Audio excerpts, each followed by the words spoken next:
Hey, here's your auto body marketing tip of the week. Partner with a local car wash. So when your customers drop off their damaged vehicle, they are annoyed, irritated, inconvenienced by the whole ordeal.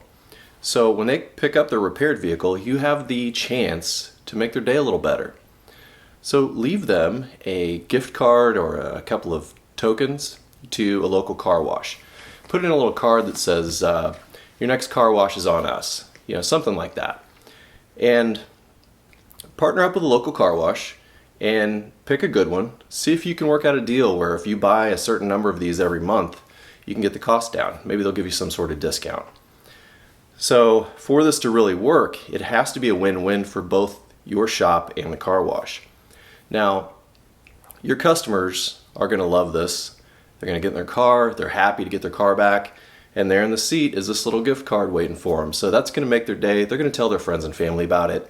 And then for the car wash, you're going to be sending them a steady stream of new customers. So win-win, works for you, works for the car wash, works for your customer. All right, give that a shot. Let me know how it goes. Hey, I'm Jason Ferguson, and I want to help you market your auto body or collision repair business. If you like what you see here, please subscribe and find out more about our digital marketing services at Conspicuous Digital. Thanks a lot for watching.